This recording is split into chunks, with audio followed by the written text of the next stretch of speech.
Tonight, the Alabama House of Representatives passed a bill they say will save rural pharmacies. Republicans and Democrats say pharmacies should be reimbursed fairly for the prescriptions they fill. State Capitol reporter Ryan Hall has details from Montgomery. Every time you fill a prescription, you might not know pharmacists have to pay a price in order to get it to you. Pharmacy benefit managers, or PBMs, play a large part in determining how much money pharmacists get back for making that happen. Lawmakers want to crack down on PBMs and say they want to help Main Street drugstores make ends meet. You know, we've got relationships with those patients, and we're having to explain to them why their pharmacy is disappearing.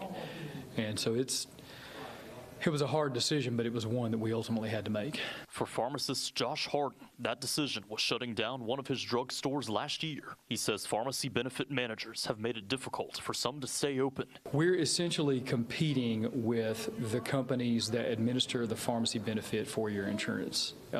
They own their own pharmacy operations. Pharmacies like Harden's have caused the legislature to take action. Representatives passed a bill today requiring PBMs to reimburse pharmacies at least $10.64 on every prescription. That's the Medicaid reimbursement rate. Representative Philip Rigsby says his bill makes it fair for every pharmacy. And they come from employers and patients, and so I think everybody understands that we've got to make sure that those patients continue to have that access to their local pharmacies and make sure that the PBMs are paying a fair reimbursement.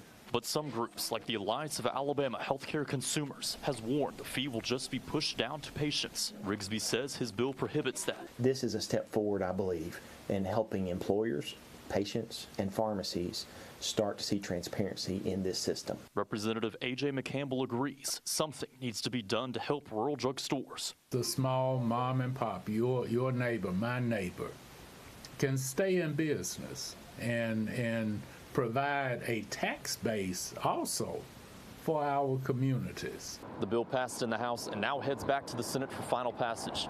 In Montgomery, Ryan Hall, CBS 42 News.